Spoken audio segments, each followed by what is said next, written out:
Welcome to Nero Secrets. I'm your host, Jimmy, and today's mystery is a chilling one. Hercule Poirot and the whistling under the carpet. Tell us where you're watching from, and don't forget to subscribe for more mystery stories. Chapter 1.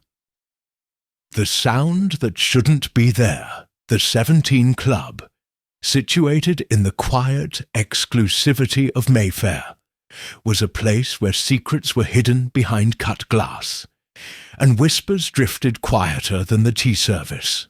Founded in 1891 by an eccentric duke and several even more eccentric gentlemen, its rules were simple: absolute discretion, life membership, and no business affairs after brandy.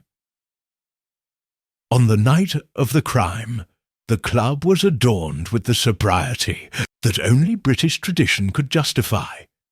Green lamps with silk shades, thick oriental carpets, crackling fireplaces, and an air charged with mint, Turkish tobacco smoke, and voluntary silence. Lord Edwin Vale, 7th Earl of Crossley, had arrived early. Like every Tuesday, he sat in his favourite chair next to the interior library, with a leather-bound copy of the Confessions of Rousseau and a half-finished glass of port. The clocks read 9:46 p.m. when the silence of the club was broken by a sound that had no place there. A whistle, one long, descending, and thin like a needle. It was coming from the ground, or so the remaining members later swore. At first, no one stood up. It was a gentleman's club, and gentlemen are not alarmed by auditory trifles. But when the butler, the stoic Mr. Flint, came in with the lemon pudding and found Lord Crossley bent at an impossible angle, his eyes open and the book fallen on, his knees, the knight was no longer civil. "My lord?" Flint whispered, although the answer was obvious. The body had no visible marks. The glass of port intact. The posture serene except for one arm extended, as if he had tried to reach something under the chair. He was removed unceremoniously, without alarming the rest of the members. At least, no more than necessary. The police were discreetly called, and the body sent to the coroner before dawn. Officers searched the library, finding no signs of a struggle, no poison in the cup, or injuries. And yet the Count was dead. The strangest thing, declared the local inspector, was the total lack of reaction on the deceased's face. Not fear, not surprise, just stillness. As if he had recognized what killed him, and it didn't surprise him. 2 days later, in a small, elegant cafe near Hyde Park, a man with a perfect moustache and an impeccable grey suit was reading the headline in the newspaper with an annoyed expression. "Natural death." Poirot read aloud, "The Earl of Crossley's autopsy has revealed no apparent external cause. Sudden heart failure is suspected." "Bah! Does that seem unlikely to you?" Hastings asked, sipping his coffee. "Mon ami, hearts don't just stop in the middle of a whistle under the carpet. That's what worries me the most." "The whistle, exactly. It's not just any detail. It is a symbol, an anomaly, a backdoor entry into crime. And why are you so interested in the case if the police have already closed the file?" "Because I received this morning," said Poirot, taking from his coat an envelope of thin paper, sealed with the initials C.C. inside. There was a single sheet. "Monsieur Poirot, if ever there was a murder disguised as a natural death, this was it. Don't trust what's on the mat. Listen to what's below. A friend of the truth." Hastings frowned. Anonymous? Poirot nodded. Anonymous, yes, but well written, brief, precise, and deeply disturbing. And most importantly, the person who wrote it was there. I know. How can you be sure? Because he doesn't mention Crossley by name. No date, no location, just the whistle. Only someone who heard it would know that that was the detail that made the difference. Hastings set his cup down on the saucer with a slight clink. So, you will accept the case? Poirot smiled. Hastings, I have already accepted it. Tonight we will have dinner with the president of the 17 Club, a certain Sir Malcolm Weatherby. I'll send you a note this afternoon. Where there is a stylish crime and a thick rug, there is also, without a doubt, a stylish murderer. And you are determined to unmask him, with order, with method, and with great attention to what others overlook, especially if it comes from below. Poirot raised his napkin with ceremony, leaving only crumbs and mystery on the table. Chapter 2. The 17 Club. The afternoon was ending behind a curtain of fog when Poirot and Hastings approached the 17 Club. A discreet golden plaque, almost hidden between the carved stone of the façade, was the only indication of its existence. Hastings, accustomed to the exuberance of other London clubs, murmured under his breath, "A place made to hide, not to show." Poirot nodded, satisfied. "Exactly, mon ami. Here men do not come to be seen, but to be forgotten." They were greeted at the entrance by a stone-faced butler, who took their coats with an almost imperceptible bow. Inside was a world of soft shadows, dark oak furniture, soft carpets that swallowed up your footsteps, heavy curtains that kept out even the murmur of the city. Sir Malcolm Weatherby was waiting for them in the smoking room, a heavily built man with perfectly trimmed grey sideburns and a monocle that looked more like a part of his anatomy than a simple accessory. "Monsieur Poirot and Hastings," he said, shaking their hands firmly. "Welcome. I am deeply sorry that our first meeting is under such unfortunate circumstances." They sat by a lit fireplace, whose flames seemed to fight against the London humidity. A silent waiter brought brandy for everyone. "You will understand," Sir Malcolm continued, "that we wish to avoid any kind of scandal. Lord Crossley was a respected member. His family would prefer a quick resolution." "Of course," said Poirot with a nod. "And yet the truth deserves its chance, n'est-ce pas?" Sir Malcolm sighed. "If there is something that should come to light, so be it. How can I help you?" Poirot rested his fingertips, forming a small pyramid. "First, monsieur, could you briefly describe the events of that night?" Sir Malcolm did so, with the precision of a man accustomed to military briefings. Lord Crossley had arrived at 8. He had greeted a few members, retreating to the inner library as usual. He was not a man of long conversations. At approximately 9:45 p.m, a whistle was heard, followed by a brief commotion as Flint found the body. This whistle was heard by many. Sir Malcolm frowned. 5 of us heard it, plus Flint. We all thought it was some old pipe or draught. Was the origin investigated? Clear. We checked the room thoroughly. Nothing. And the pipes were inspected the next day. Everything in order. Poirot rubbed his chin thoughtfully. Who were the 5 gentlemen present, besides the butler? Sir Malcolm listed the names. Archibald Westwood, retired. Dr. Basil Redfern, renowned doctor. Mr. Lionel Catamole, banker. Professor Hugo Blanchard, historian, and Sir Malcolm himself.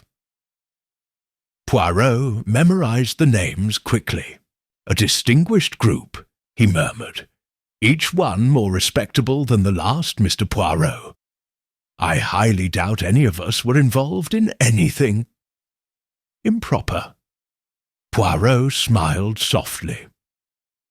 Murder is rarely announced as such, Sir Malcolm. It often comes wrapped in the most exquisite of educations.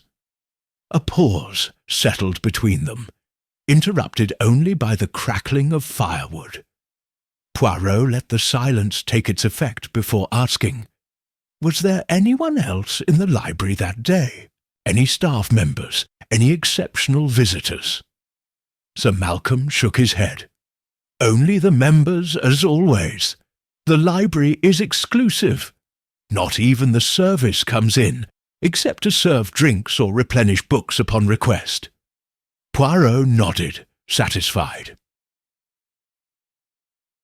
I want to see the library, he announced. Sir Malcolm stood up, resigned. Of course, follow me. They crossed a carpeted corridor where footsteps barely rustled. When they arrived, Flint was already waiting for them, motionless as a statue by the oak door. The library was a sanctuary of forgotten wisdom. Bookshelves reaching to the ceiling, brass ladders, tanned leather armchairs, and carpets so thick they absorbed all sound. And in the centre of the room, a subtly faded circle on the carpet indicated where Lord Crossley's favourite chair had rested. Poirot crouched down, studying the carpet with his pocket magnifying glass. Hastings watched him silently, aware that any word could break his friend's concentration. Poirot slowly passed his hand over the most worn circle. Then he sat up with a thoughtful expression. "Can you show me the basement of the club?" he asked with sudden energy. Sir Malcolm blinked in surprise. "The basement? It's just a warehouse. Wines, old files." "Precisely. Mon cher Sir Malcolm, sometimes the truth is beneath us, not before us." Poirot's insistence was such that minutes later they found themselves descending a narrow stone staircase, barely illuminated by an oil lamp.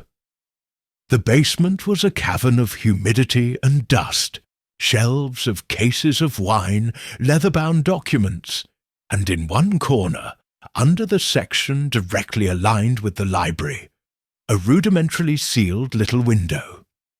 Poirot inspected the floor. He paused, pointing an impeccably gloved finger toward a small air vent, almost hidden by a wooden box. "What's beyond that grate?" asked. "An ancient conduit," Flint answered, his voice barely above a whisper. "It has been out of use for years." Poirot did not reply. He just smiled, as if an idea was beginning to take shape in his mind. "Well, well, we will return tomorrow with light. Tonight, what we have seen is enough." As they returned to the surface, Poirot muttered to himself, "A whistle under the carpet, maybe more literal than everyone thinks. And in the heavy air of the club, something invisible seemed to shudder." Chapter 3. Small grey cells in motion. The next morning, London woke up to a persistent drizzle that seemed to glue the cobblestones to history itself.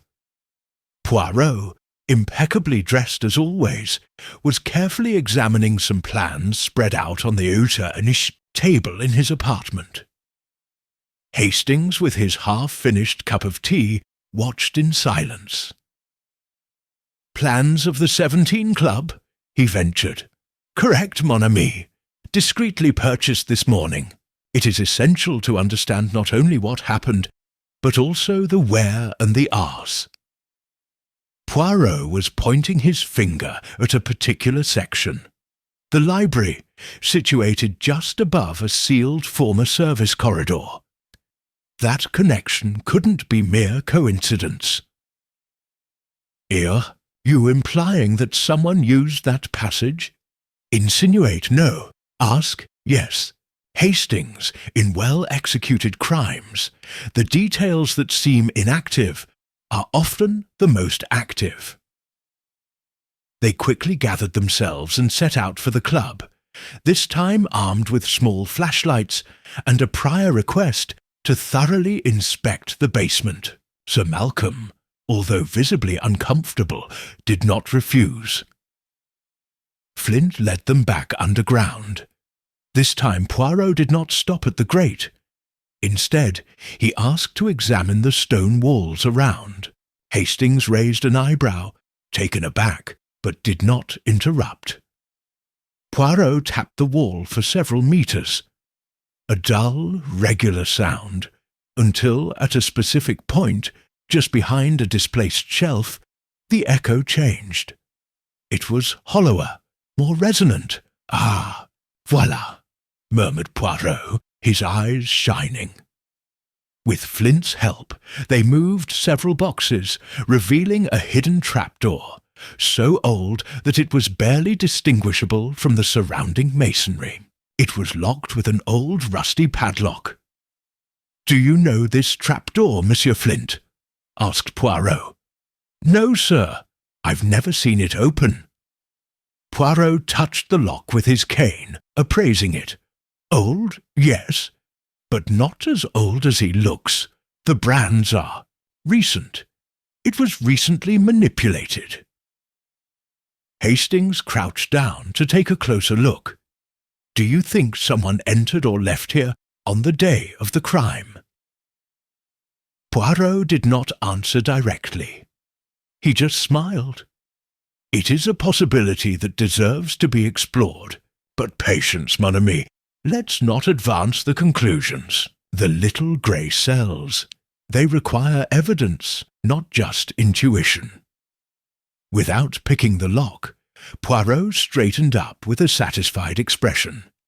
"Tonight, we will organize a small meeting at the club, but this time it will be in the library, and I will be conducting the orchestra, not Sir Malcolm." Sir Malcolm, discreetly summoned to the cellar, listened to Poirot's request with a mixture of surprise and resignation. "A meeting? Tonight?" "Oui, monsieur. Nothing public, nothing official.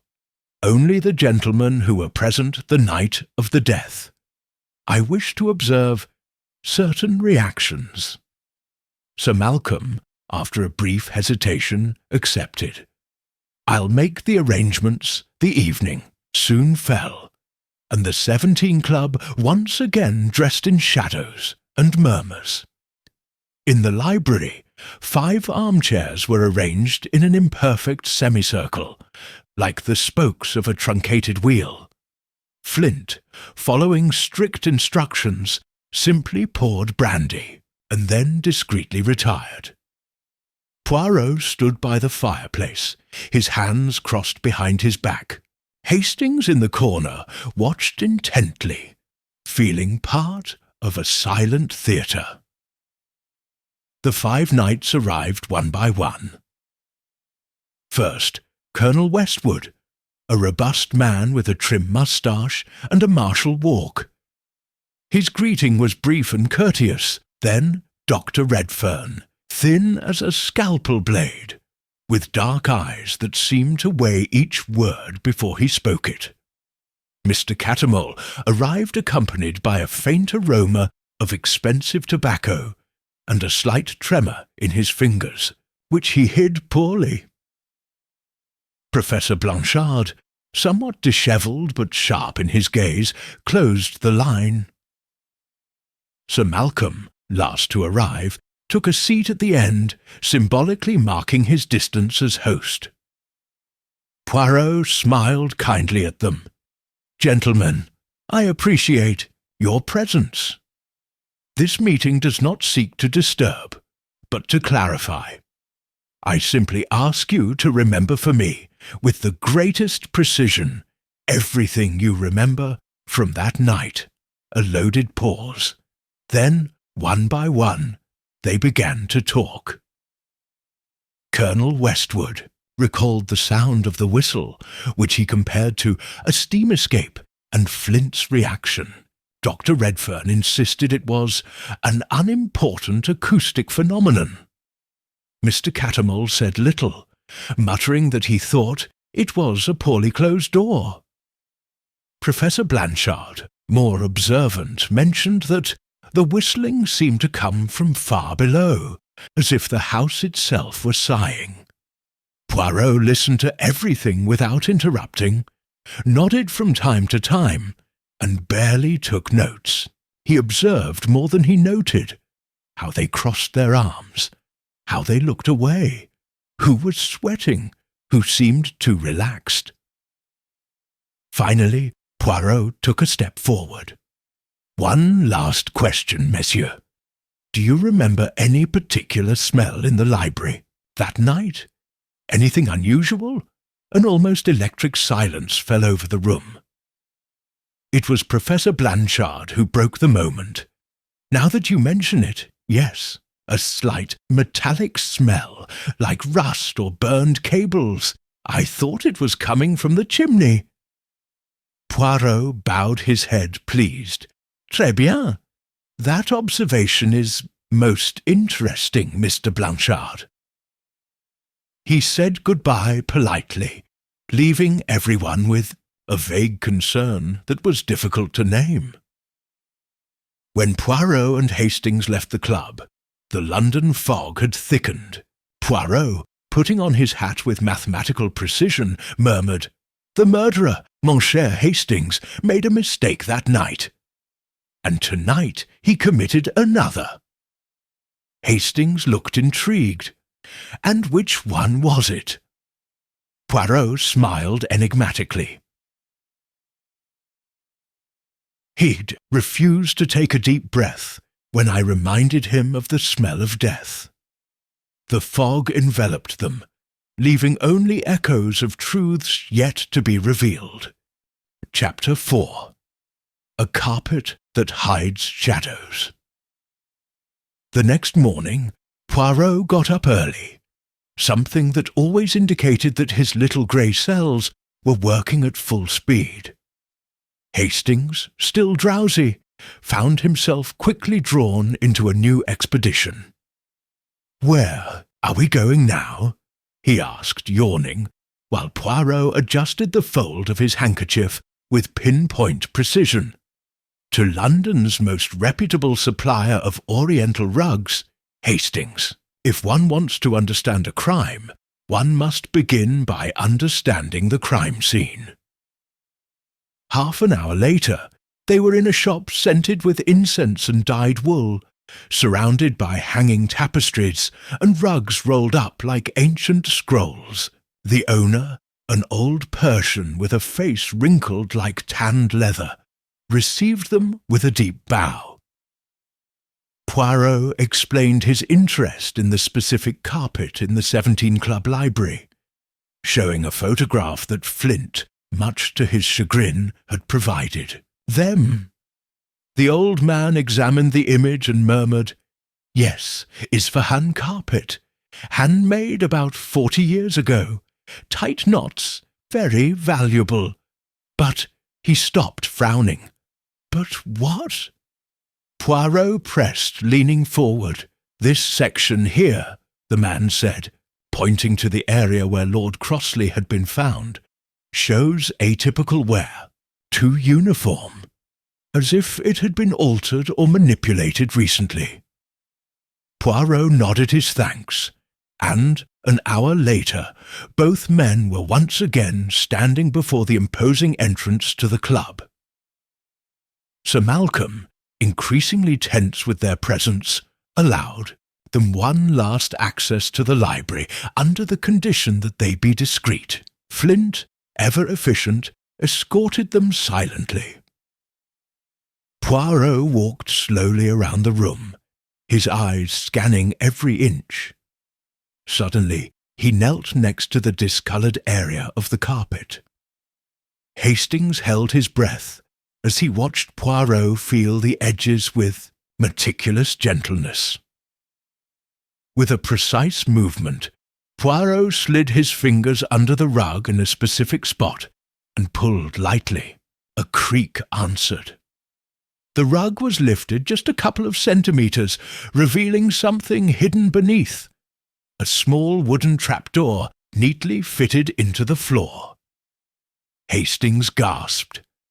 A secret entrance! Poirot gestured for silence. The hatch was sealed, but with no visible lock.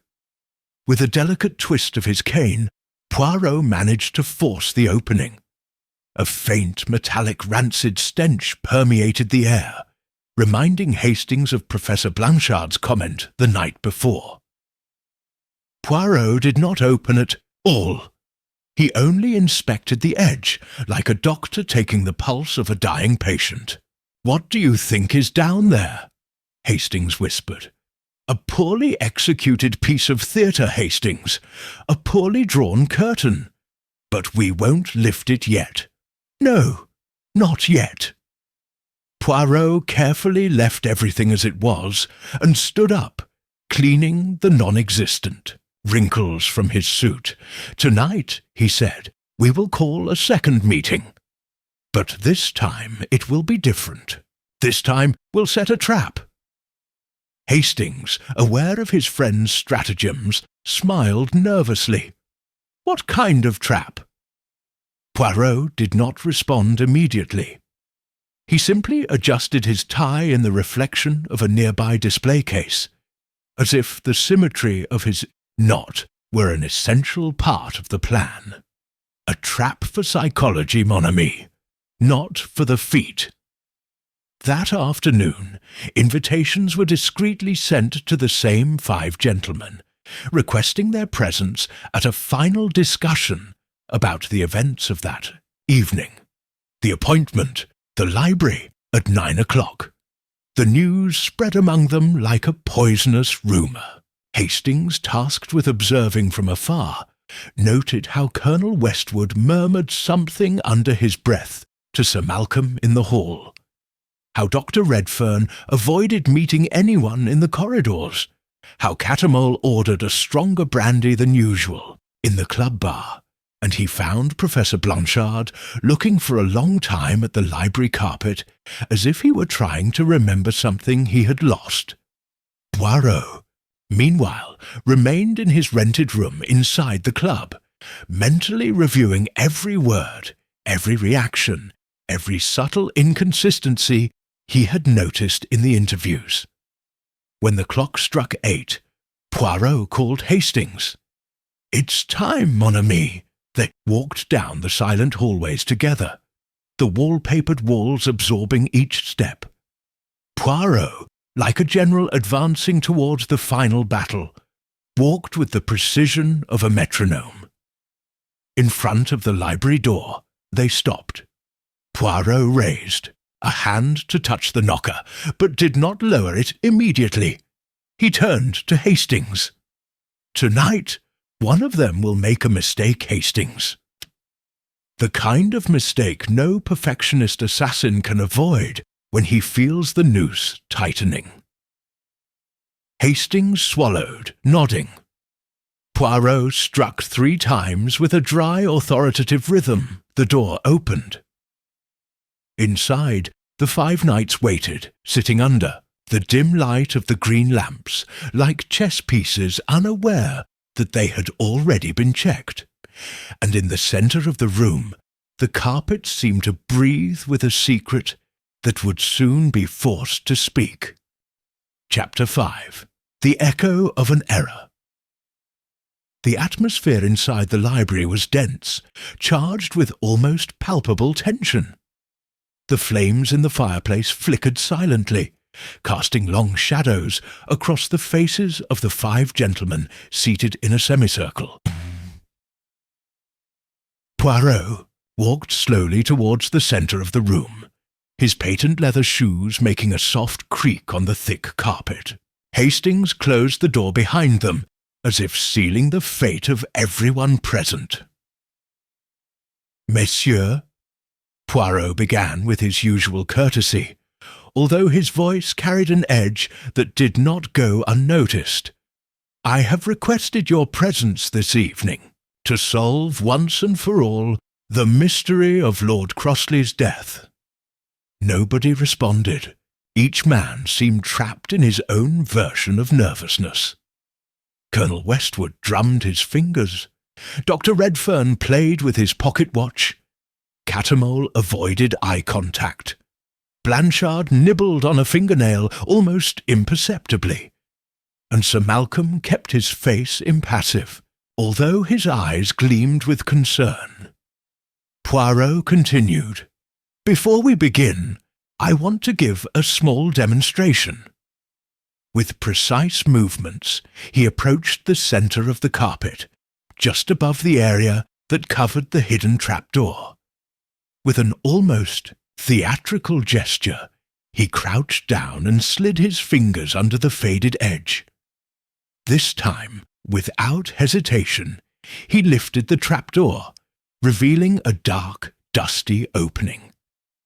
A faint murmur ran through the room. "Voilà," said Poirot softly. "The secret entrance." He sat up and looked around, carefully observing the reactions. Only one of those present, Catamole, seemed to turn slightly pale, although he hid it with a forced cough. Poirot made no comment. He only closed the hatch with a sharp thud that sounded like a suppressed gunshot. "For years," he continued, "this entry was forgotten, but not for everyone. Someone here knew of its existence, and on the night Lord Crossley died, this trapdoor played a crucial role. He moved slowly in front of each night, his searching eyes catching every slightest tremor, every held breath. An elegant crime requires planning, cunning, and above all, intimate knowledge of the scene. Lord Crossley did not simply die. He was induced to do so, and the whistle that several heard was not a coincidence. It was part of the mechanism. He stopped before Colonel Westwood. "Do you know, Colonel, what sound pressurized air makes when it escapes through a tiny crack?" Westwood frowned. "Something like a whistle, I imagine." Poirot nodded. "Exactly. A low, high-pitched whistle. The sound of an artifact activating or failing." The insinuation hung in the air like an invisible threat. Poirot turned slowly on his heel, now focusing on Dr. Redfern. "Induced heart failure, Doctor. Could it be caused by, say, a specific gas released in a closed space?" Redfern shifted uncomfortably in his seat. "In theory, yes. There are compounds that, inhaled in sufficient doses, could cause cardiac collapse." Poirot smiled, although his eyes were still cold. "And a small conduit under a carpet, connected to a forgotten passage, would be an appropriate method of administering it without leaving visible traces." "It's possible," Redfern conceded, almost in a whisper. Hastings, in his corner, felt that every word was like a nail struck in the lid of a coffin. Poirot continued, without ever raising his voice. "But in crimes of this sophistication there is something even more revealing than the method, the motive." He turned to Professor Blanchard. "Monsieur, you mentioned a metallic smell. What type of substance would release such an aroma?" Blanchard reflected.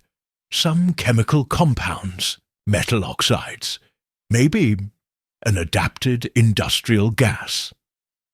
Poirot nodded again, like a conductor satisfied with the tuning of his musicians.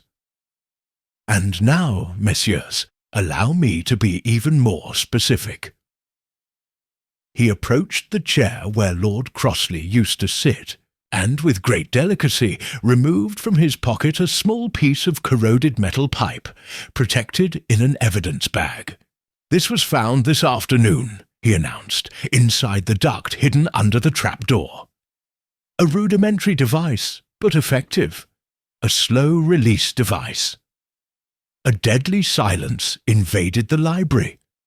The soft crackling of the fire could be heard, and Hastings's nervous heartbeat echoed in his own ears. Poirot did not accuse anyone yet. He simply let the weight of the evidence fill the space. "The murderer," he added in a low voice, "wanted it to look like a natural death. He almost did it. Almost." She strolled slowly between the armchairs, her figure small but imposing. "Tonight," he finally said, stopping in the centre, "I'm not asking for confessions. I just observe. And I know," he paused deliberately. "Tomorrow, monsieur, I will summon everyone again. But that's when I'll solve the crime." Poirot bowed politely. Hastings opened the door. The gentlemen, pale and tense, came out one by one. Like actors after a performance they did not fully understand. Poirot and Hastings were left alone in the library, next to the carpet that could no longer hide anything else.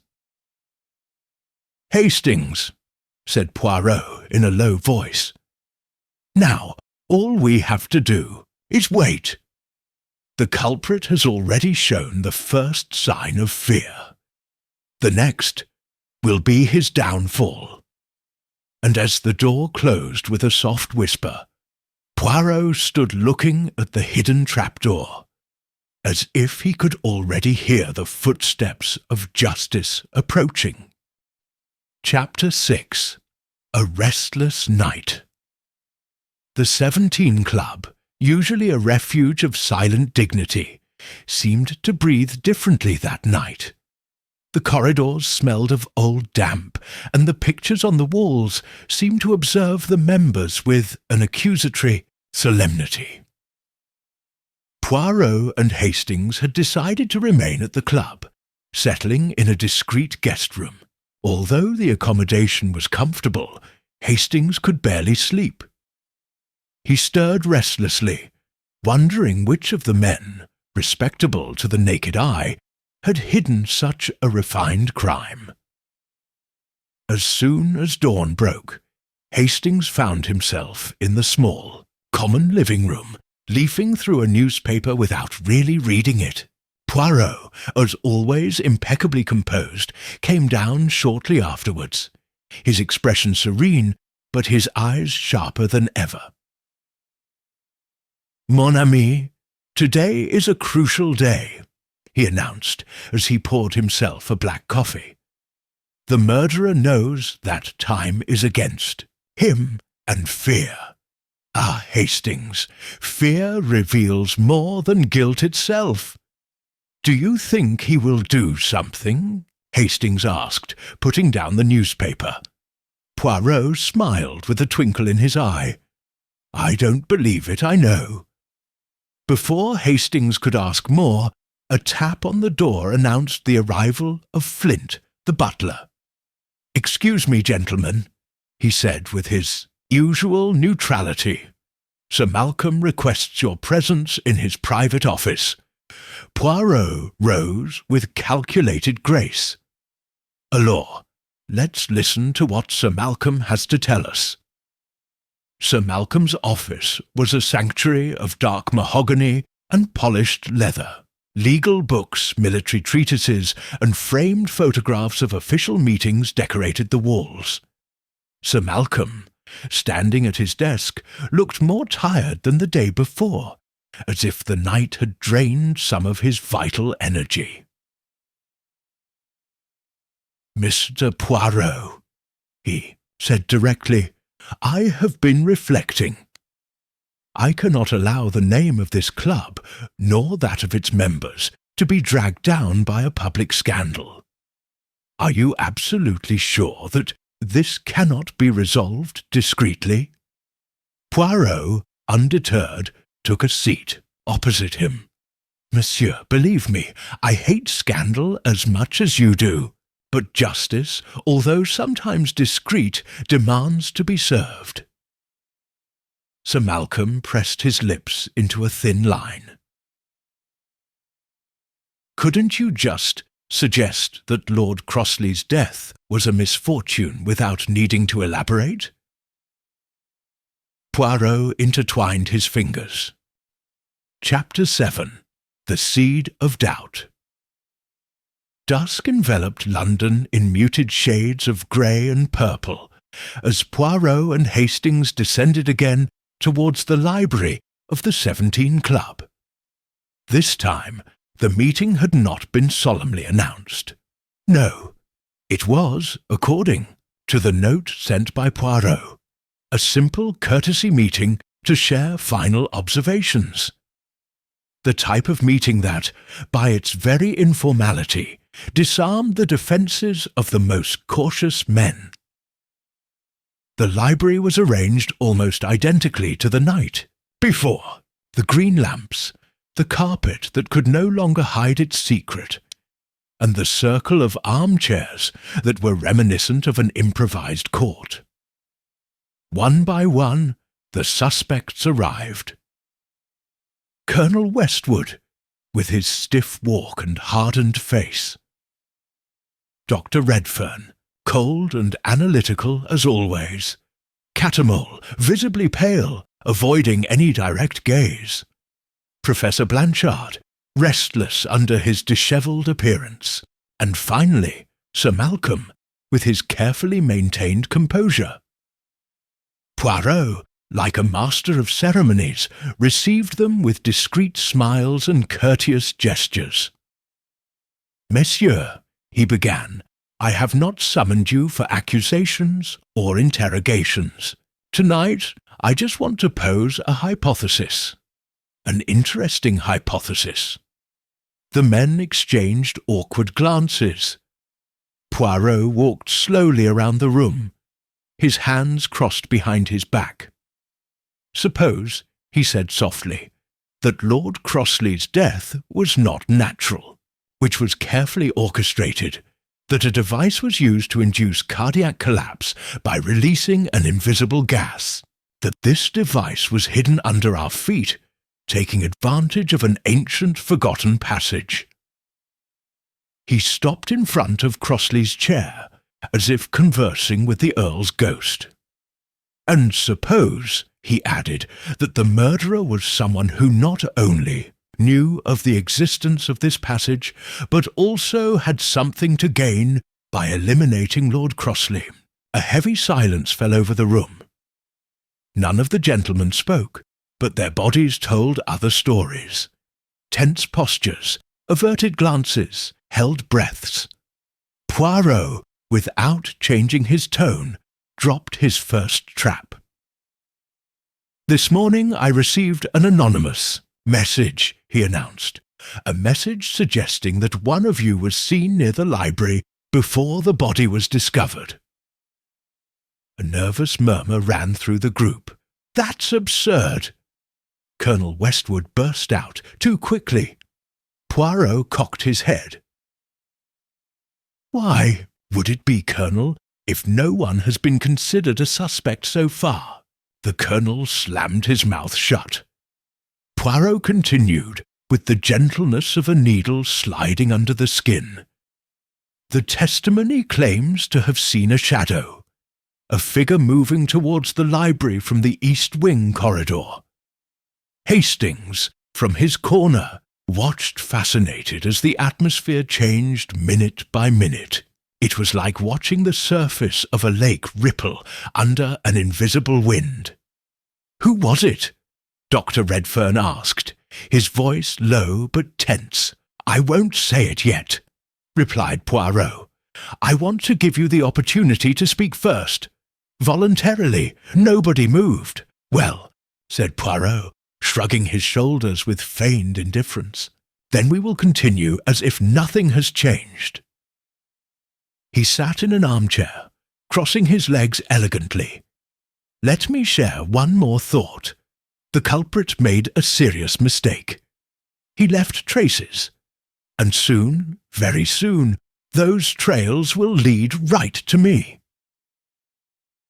Chidiouf's words hung in the air, heavy as lead.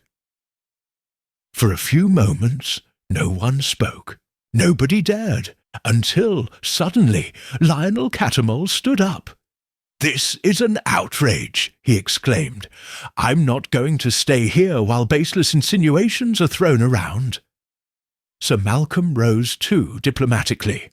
"Monsieur Poirot, perhaps this is not the best environment to discuss such delicate issues." Poirot rose slowly to his feet without raising his voice. "As you wish, monsieur. I'll just ask you for one last courtesy. Don't leave the club tonight. Scotland Yard has been informed, and tomorrow morning everything will be clear." The knights nodded, some with resignation, others with visible concern. They retreated one by one, like soldiers abandoning a minefield, leaving Poirot and Hastings alone in the room. Hastings, almost out of breath, approached. "Did you really receive an anonymous message, Poirot?" Poirot smiled with that cryptic expression that Hastings knew so well. "No, mon ami, not this time." "So you lied?" "I lied. Intelligently. Sometimes, to find the truth, one must plant a seed of doubt in the fertile soil of fear." He looked towards the closed door where the suspects had disappeared. "And tonight that seed has begun to germinate. Tomorrow we will reap the truth." As the library fell into the silence of early morning, Poirot, small and firm as a sentinel, knew that the net was already closing. Just one more small movement was missing, and the culprit would fall for her. Chapter 8. Under the Pressure of Fear. The next morning dawned with a leaden sky that seemed to reflect the mood within the 17 Club. The usual distant politeness had been replaced by nervous anticipation. The members crossed the halls in silence, and fleeting glances were thrown at each other like knives. Poirot, impeccably dressed, enjoyed his breakfast with an almost provocative calm. Hastings, on the other hand, fidgeted restlessly with his napkin. "Do you really think any of them will try to flee?" he asked in a low voice. Poirot sipped his coffee before answering. "Guilt, Hastings, has the curious property of making the guilty believe that every glance is an accusation, every delay an ambush. No, mon ami, they will not flee openly, but today one of them will give himself away out of desperation. And what will we do in the meantime? Wait, notice, and act at the right moment." The meal over, Poirot asked Flint to assemble the same gentlemen in the library at 11 o'clock. This time there would be no polite preambles. This time it would be an ending. While they waited, Poirot mentally reviewed each step. The knowledge of the passage, the hidden motive, the precise opportunity, and above all, the reactions of the night before. Everything pointed to a very specific profile. And yet, something was missing. One final detail. A movement that would push the culprit to reveal himself. At 11 o'clock, the 5 men entered the library. This time, without protests, without excuses.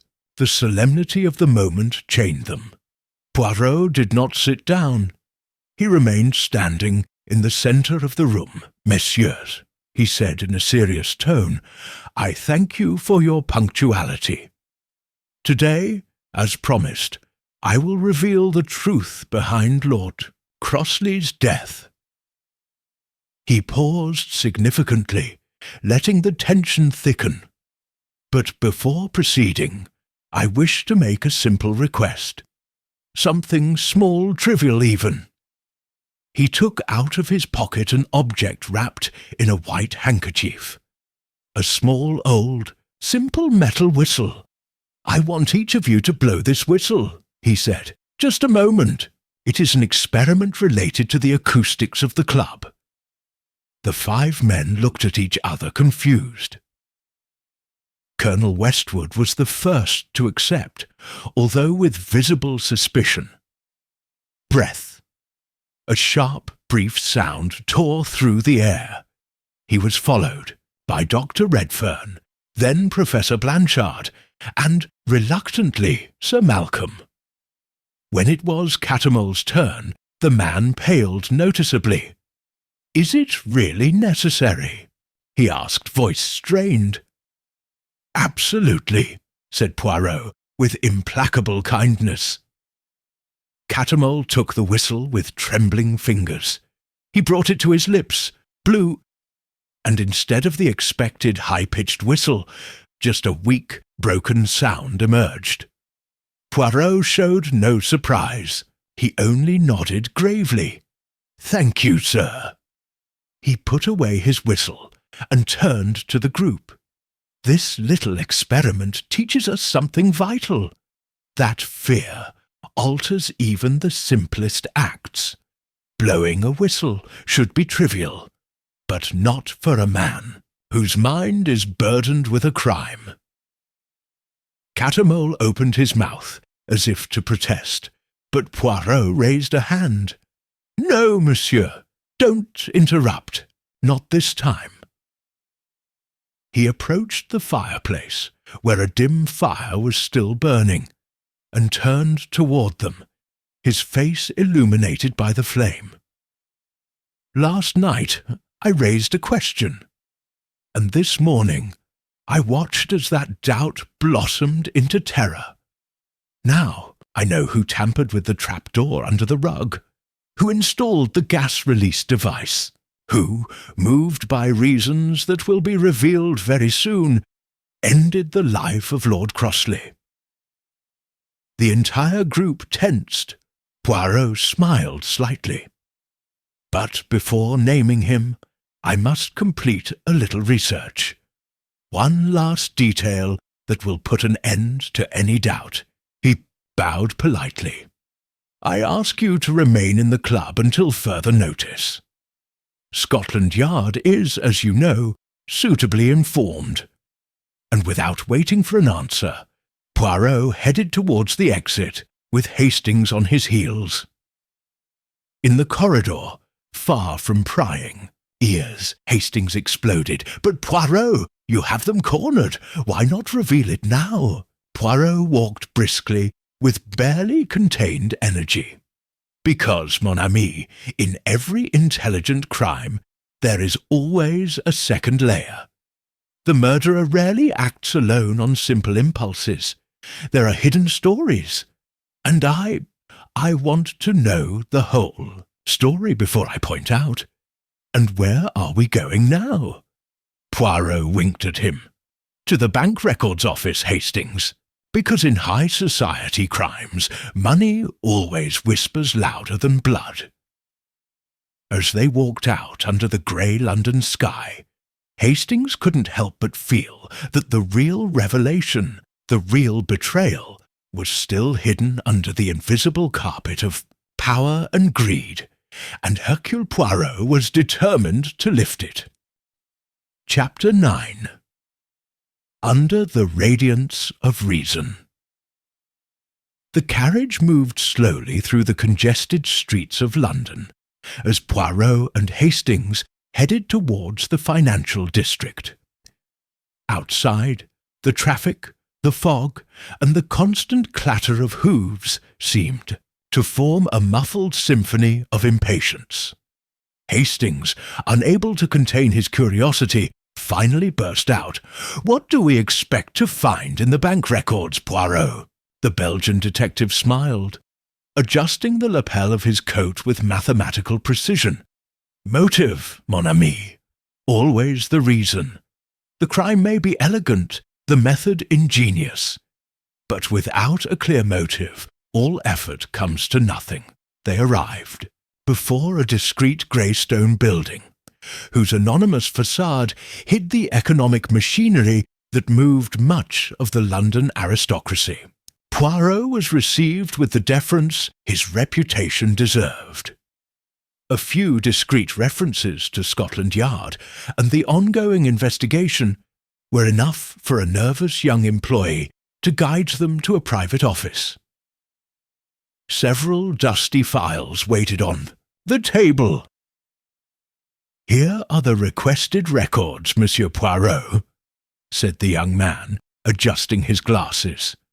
"Recent financial movements of Messrs. Lionel Catamole and Lord Edwin Crossley." Poirot nodded his thanks, and after ensuring the privacy of the room, began to review the documents. The silence stretched, interrupted only by the rustle of pages. Hastings, who was looking out the window, trying to stay out of the way, turned at the sound of a low murmur of satisfaction. Poirot was pointing to a bank statement with his gloved index finger. "Look, Hastings, here we have the key." Hastings approached, reading over his friend's shoulder. A few months before his death, Lord Crossley had invested a considerable sum in a fund managed indirectly by Catamole. However, soon after, the fund had suspiciously collapsed, leaving Crossley with severe losses. "But that's not all," murmured Poirot, turning to another page. There, recorded in meticulous ink, was a discreet payment, a large sum transferred from an anonymous account in the name of a private consultant, and traced according to the accompanying documentation to Lionel Catamole. Hastings gave a low whistle of astonishment. "Bribery?" Poirot nodded. Lord Crossley had discovered the irregularity, and he was preparing a report that would have destroyed Catamole's social and economic position. "And that's why," "Precisely, Hastings. When a man faces total ruin, even the most dapper gentleman can become a murderer." Poirot closed the files decisively. "It is no longer a matter of assumptions. Now we have motive, opportunity, technical knowledge, and culpable behaviour. The deal. Only thing missing is the confession or its equivalent." They stood up. Poirot thanked the bank employee, and they went out into the city again, where the fog was beginning to dissolve under a timid sun. Back at the club, Poirot wasted no time. He sent Flint to discreetly collect everyone involved for a final meeting. In the library, this time when the knights arrived, the tension was even thicker. They sat in silence, like men who already sensed the inevitable outcome. Poirot stood before them, hands folded calmly. "Messieurs," he said, "I have now put all the pieces together. I know who murdered Lord Crossley. I know how he did it. I know why." A pause. The beat of the grandfather clock seemed to mark the pulse of the room. Poirot walked slowly from side to side. When Lord Crossley discovered corruption in the financial management of a certain gentleman here, he threatened to expose him. It was a matter of time. He stopped in front of Lionel Catamole. "Monsieur, you knew the secret passage. He knew the forgotten accesses of the club, passed down from his own uncle. He made a rudimentary device to release poisonous gas from the basement to the library, using the trapdoor hidden under the carpet. And he arranged everything to make it look like heart failure. Catamole, livid, opened his mouth, but Poirot gave him no chance. The autopsy did not detect the substance, because it was volatile, designed to dissipate without leaving a trace. And you, monsieur, made 2 mistakes. First, you left the device in the duct. Second, he showed fear. Catamole's face transformed. He was no longer the nervous gentleman. He was a cornered, desperate man. "It's a lie!" shout. "They have no real proof!" Poirot held up a small envelope. "On the contrary, I have copies of the bank transfers here establishing the reason. And Scotland Yard," he added gravely, "awaits your explanation." A groan escaped Catamole. For a moment it seemed like he would try to deny everything. But the internal struggle was brief. He sank into his chair, his head in his hands. "I had no choice," he whispered. "It would have destroyed me. I would have been ruined." Poirot, with a mixture of compassion and severity, nodded. "Desperation, monsieur, is the mother of the coldest crimes." He turned back to the others. "Messieurs, the crime has been solved." The room, still silent, seemed to exhale a single held breath. Poirot turned to Hastings, his expression serene. "Come, mon ami. Our work here is finished. Justice will take its course." And as they left the library, leaving behind the ruins of a respectable life, Poirot only murmured to himself, "Under every rug there is always dust, and sometimes something much worse." Chapter 10.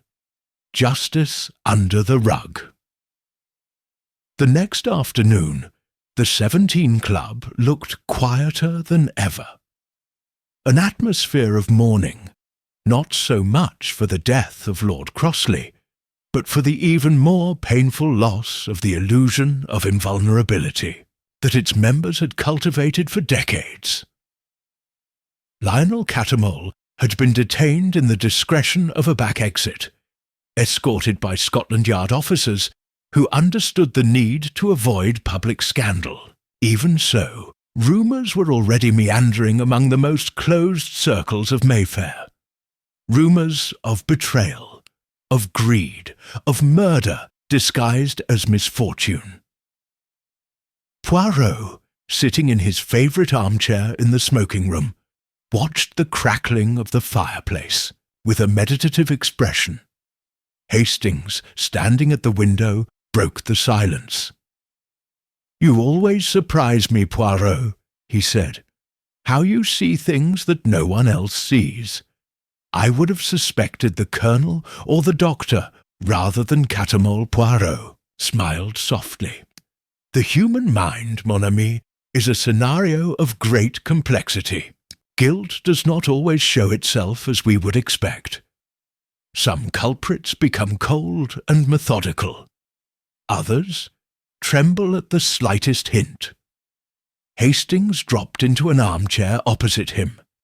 "And to think that it all started with a small draught, an almost imperceptible whistle." Poirot nodded. "A whistle that was not a mistake, but an inadvertent warning. The killer had planned everything except the sound of escaping gas. That was his weakness." He crossed his hands over his belly. "In every crime, Hastings, there is a human mistake. It doesn't matter how brilliant the plan is." A few minutes passed in silence, enjoying the rare pleasure of a conclusion achieved without violence, without races or unnecessary drama. It had all been, as Poirot appreciated, a matter of observation, logic and psychology. Flint, the butler, appeared discreetly. Sir Malcolm Weatherby wishes you well, Monsieur Poirot." Poirot nodded. A few minutes later, Sir Malcolm entered the room, his imposing figure now tempered by an air of sincere regret. "Monsieur Poirot," he said, "the entire club owes you a debt that we will not be able to repay. You have saved the integrity of this institution, as painful as it may be to admit." Poirot bowed his head politely. "The truth, monsieur, always causes pain when what we wanted to ignore is discovered." Sir Malcolm sighed. "There will be an extraordinary meeting of the committee this week. Measures will be taken to ensure that incidents like this do not occur again. And," he hesitated for a moment, "we have decided to make a significant donation to charity in honour of Lord Crossley." Poirot smiled faintly. A dignified gesture. Sir Malcolm bowed farewell, and the room once again fell into a heavy silence. Hastings watched Poirot for a moment before daring to ask, "Are you disappointed, Poirot?" That such an elegant crime was born from something as vulgar as money. Poirot thought for a few moments before answering. "Non, mon ami, it doesn't disappoint me. It reminds me that even among the most luxurious carpets, the brightest chandeliers, and the most refined manners, the same human heart beats. Proud, greedy, fragile." He stood up, precisely straightening his suit jacket. "That's why Hastings, the real detective, doesn't just look for physical clues. Observe the small tremors in the words, the gestures that do not match the apparent emotions. Listen not to what is said, but to what is avoided being said." Hastings smiled, though with a hint of melancholy. "You're right, as always." Poirot picked up his cane, placing it carefully under his arm. "And now, mon ami, I think the time has come to say goodbye to this venerable club. The air here smells too much of secrets, and I prefer the simpler aroma of well-poured tea." They left together, leaving behind the library with its treacherous carpet, the hallways loaded with whispered stories, and a noble facade barely capable of hiding the cracks of human vanity. They passed through the wrought-iron gates. Poirot paused for a moment, taking one last look at the building. "There's always a whistle under the rug, Hastings," he said quietly. "You just have to want to listen to it." And with that reflection, elegant and subtle like his creator, Hercule Poirot disappeared into the London fog, a small but unbeatable silhouette in the eternal battle against lies. Chapter 11. Echoes of an Elegant Crime. The fog, so common in London, was beginning to dissipate as Poirot and Hastings walked slowly down Park Lane. Their steps were calm, almost ceremonial, as if they refused to abandon the atmosphere full of mystery that had enveloped the 17 Club during those intense days. "You know, Poirot," Hastings commented, adjusting his hat as they dodged a carriage, "every time we solve a case, I feel like the world should be, at least for a moment, a cleaner place." Poirot smiled faintly, his impeccable moustache curling subtly. "Ah, mon ami, you usually see the world as a battlefield between virtue and crime.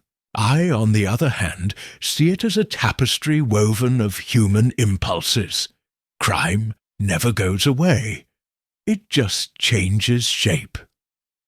Hastings reflected silently as they advanced. The club, a symbol of tradition and honour, had been marked forever, not because of the scandal, for it was certain that the members would take care of silencing any inconvenient whisper, but because of the internal awareness that even among impeccable gentlemen, treason could be hidden. Arriving at a small café in Mayfair, Poirot suggested stopping. They chose a table by the window, where the grey light bathed the shiny porcelain of the dishes. "Do you think Catamol will confess everything?" asked Hastings, after ordering 2 cups of tea. Poirot shrugged, slightly. "He will confess what suits him. Maybe you try to blame others, justify your actions. That, mon ami, is human nature. We always rationalize our actions so as not to see ourselves as we really are." The waiter brought the tea and quietly left. Poirot poured the amber liquid into his cup with the precision of a chemist, and then added exactly 1 teaspoon of sugar. "And you?" Hastings asked, resting his chin on one hand. "Don't you sometimes feel that solving these cases is like fighting against an endless tide?" Poirot took a moment before answering, staring at the smoke curling up from his cup. "No, Hastings, I don't fight the tide. It would be a useless effort. I'm just trying, with every crime solved, to restore order to a small corner of the world. Order," he said, pointing elegantly, "is what gives meaning to our chaotic lives." Hastings nodded, although melancholy continued to cloud his thoughts. After a long sip of tea, Poirot took a small notebook out of his pocket. He opened a page where he had written down some names. "What's that?" Hastings asked. "A list," answered Poirot. "The names of all the club members present on the night of Lord Crossley's death." "And why keep it now that the case is closed?" Poirot smiled. "Because, mon ami, each of those men keeps secrets. Today we have revealed one, but others will remain hidden under their impeccable suits and perfect manners. It's good to remember it, even for me." Hastings felt a chill. The thought of walking among gentlemen of high society, knowing that some hid unfathomable sins beneath polite smiles, was unsettling. "Sometimes I wish," he said quietly, "that appearances were always a true reflection of the truth." Poirot set his cup down on the saucer with a soft clink. "And I, Hastings, am grateful every day that they are not. Without the art of deception, there would be no need for little grey cells. Imagine how boring life would be."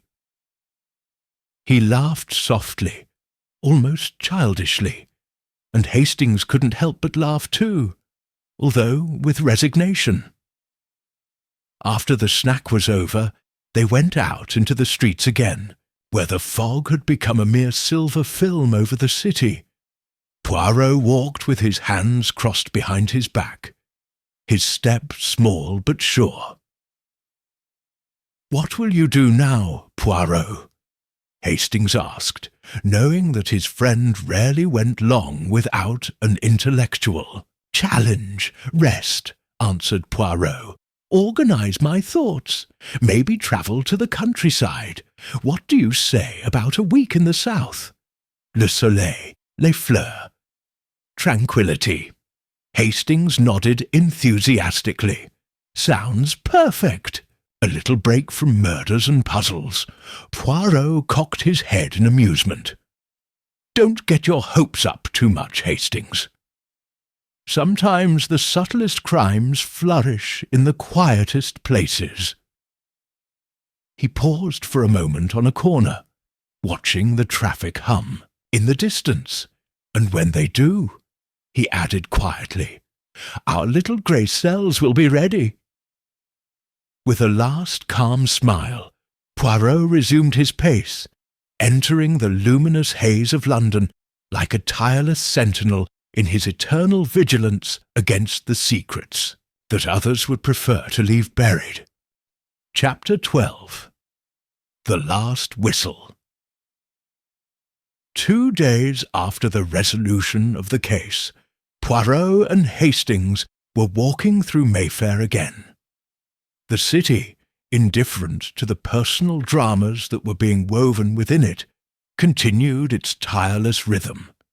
Carriages crossed the humid streets, merchants hawked their wares, and gentlemen immutable walked with canes and top hats. But in the 17 Club, a shadow lingered. Lionel Catamole, after hours of interrogation, had fully confessed. The evidence gathered, the bank documents, the gas device, the psychological observations, was so overwhelming that resistance was futile. The judicial process would be, in the words of the Chief Inspector of Scotland Yard, a mere formality. However, Poirot was not entirely satisfied. Not because he doubted Catamole's guilt, that was as clear as the April sky, but because, as he had explained to Hastings, the soul of a crime deserves to be understood as much as its mechanics. Mon ami, he said as they walked, murder is not just the act of killing. It is the consequence of a chain of choices, of small decisions made in the shadow of fear, vanity, or despair. Hastings, walking beside him, meditated in silence. He had seen the fall of an educated and respectable man, driven to murder not by hatred, but by humiliation and terror of social dishonour. "And you think Catamole regrets what he did?" he finally asked. Poirot narrowed his eyes. "Yes, Hastings. He regrets having failed. He regrets having been discovered. True repentance, celui du cœur. That is rarer than the purest diamond." They arrived at a small park where some children were playing, oblivious to the weight of adult concerns. Poirot sat down on a bench, and Hastings followed suit. For a few minutes, they simply dedicated themselves to observing the world. The timid sun filtering through the leaves, the laughter that broke the humid air, the daily life that went on, indifferent to crimes and revelations. Finally Poirot spoke with unusual softness. "In this case, Hastings, what saddens me most is not the murder itself. It's loneliness." Hastings frowned in surprise. The loneliness? Oui. Catamole was not a monster. He was a trapped man, without allies, without exits. He had nowhere to turn but his own cunning and his own desperation. He stared into the distance as if seeing beyond the park gardens. "The 17 Club," he continued, symbolized everything that protected their position: respect, honor, tradition. And at the same time, it was a cage where social downfall was more feared than death itself. Hastings remained silent. For the first time, he fully understood the tinge of sadness that Poirot had carried with him since the end of the case. "We are no better, Hastings," Poirot concluded quietly. "We are just sometimes a little luckier in our choices." As evening fell, Poirot and Hastings returned to their lodgings. There, Poirot indulged in a small private ritual: sit by the window, take a lavender-scented handkerchief out of his pocket, and review in his memory every step of the case, every word, every gesture, the hiss under the carpet, the fear that broke a voice in a simple breath of air, the shadow of a man who, to preserve his honour, had committed the most dishonourable act. Poirot closed his eyes for a moment, as if offering a silent requiem not only for the victim, but also for the guilty. Then, with the precision that was his hallmark, He kept everything in the drawer of his memory where he filed the solved cases, not as trophies, but as fragments of the eternal and contradictory human puzzle. He stood up, smoothing out the invisible wrinkles in his suit, and addressed Hastings, who was leafing through a newspaper. "Hastings, how would you like a little getaway to Devonshire? Pure air, green fields, and perhaps some minor mystery to keep the grey cells alive." Hastings smiled broadly. "With pleasure, Poirot. Although I hope that this time we can enjoy a vacation sin murders." Poirot raised an eyebrow. "Holidays without crimes? Mon pauvre ami, that would be as unlikely as a day in London without fog." They laughed softly, gathered their belongings, and, with the sure step of those who have done their duty, walked out into the cool London night. The city vibrated under their feet, full of secrets not yet discovered, crimes not yet committed, mysteries waiting to be solved.